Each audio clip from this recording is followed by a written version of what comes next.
Hey everybody, Nick Espinoza, your chief security fanatic here, and today I once again have another 2022 end of year roundup for you. This year has been the year of hospital cyber attacks, and if you follow me regularly, you know that to be true, as every Sunday I do a Breaches of the Week video and podcast, and every single Sunday it is littered with healthcare organizations and institutions. Now, this reporting is coming initially from Politico, specifically by Maggie Miller of Politico, and I think it's a really good primer for this discussion. And so with that, let's go basically back in time a little bit before 2022. While the numbers for cyber attack related hospital deaths are hard to come by because of the variety of contributing factors and the fact that deaths can occur weeks or months after the actual disruption in care, some of these deaths are directly attributed to cyber attacks. Now, as I've mentioned before, both in Breaches of the Week and in my normal daily podcasts and videos, in 2020, a ransomware attack in Dusseldorf, Germany, basically shut down a hospital. They had to reroute ambulances, and a patient died while being rerouted to a hospital further away. In 2020,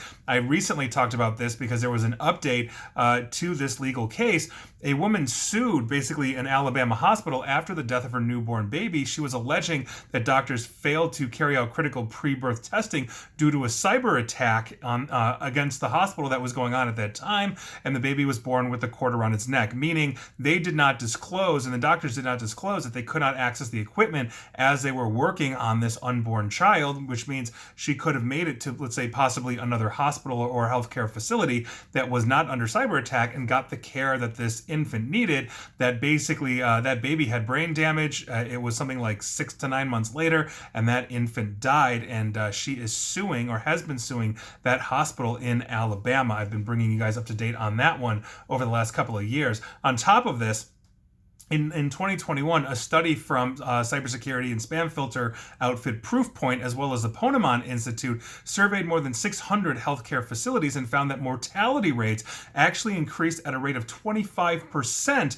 in these facilities following a ransomware attack. Basically, what I mean by that is, of the 600, 25% or a quarter of those facilities saw basically a higher mortality rate as a result of a ransomware attack. Now, according to John Riggi, who is the National Advisor for Cybersecurity and Risk at the American Hospital Association, and I quote him, "It's time to," and I quote, "view these types of attacks, ransomware attacks on hospitals, as threat to life crimes, not financial crimes," end quote. I completely agree. As I've mentioned this before, especially at the beginning of the pandemic, I do believe that a cyber attack against the hospital that leads to death or contributes to that is tantamount to a murder charge, or basically attempted murder. So I think that is a huge thing to talk about. Now, and to quote Mr. Riggi again, "Unfortunately, 2022 appears to be another record year in terms of the volume of attacks against U.S. healthcare and the volume of sensitive patient information, which has been either stolen or compromised by these foreign-based cyber adversaries," end quote. Now,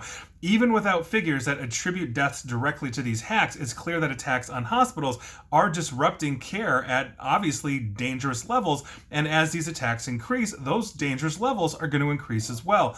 In one example that I reported on previously as well, in 2022, I recently did this one, actually, I think within the last month or so, Common Health Spirit. They said they are the second largest nonprofit healthcare system, compromise of personal data of potentially millions of patients. It was reported in Politico 600,000, but they claimed in 2021 over 20 million patients, and that includes electronic medical records, obviously, and that's a huge problem. And according to Politico here, that also allegedly caused one child to be accidentally given 5 times the amount of medication that was needed, meaning I'm guessing the cyber attack took that down, and they miscalculated manually what that child needed at that healthcare facility, and here we are. Common Health Spirit, for the record, is also out of Chicago, and so I got that news pretty regularly, being in that locale as well. Another attack in November on 3 hospitals in New York, I remember this one as well, forced basically doctors to move to paper charts because everything went down. They are not the only ones. I've reported on attacks in France as well, recently around Paris, that have had this issue.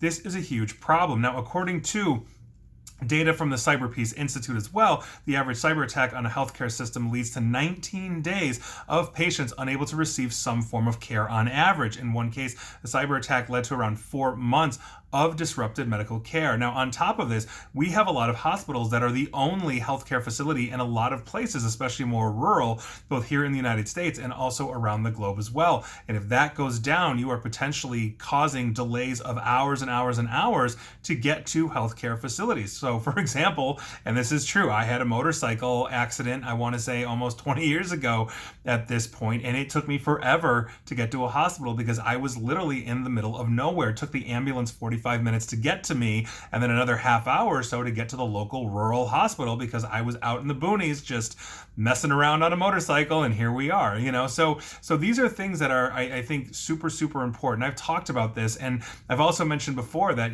as the chief spokesperson of the COVID-19 Cyber Threat Coalition at the beginning of the pandemic, we were essentially looking at all of these IOCs, or indicators of compromise, to the tune of almost 100 million a day, trying to basically catch these fake phishing websites, but also relay this information to hospitals. As their spokesperson, I was also interviewing CISOs of like the Cleveland Clinic, Denver Health, and others to see how they were combating the cyber attacks as they were spinning up mobile hospitals. And in the middle of a pandemic, the last thing you want are cyber attacks against infrastructure. Some ransomware gangs said, we're going to skip the hospitals. Others said everything is fair game. So it was a hot mess. But this is a huge problem that we continue to have. It's something that I've talked about continuously, not just here on the videos and podcasts, but also on my radio show as well. And so we need to basically maintain more vigilance. We also need to prosecute those that we find, not to Mr. Riggy's point, as a financial crime, but as a capital crime, meaning murder or attempted murder. And I think that will really send a shot across the bow. So I think Interpol and every other international law enforcement agency, as well as national law enforcement agencies around the globe, should really band together and say, if you hit a hospital, you will be charged with a crime above and beyond just ripping off the hospital for money.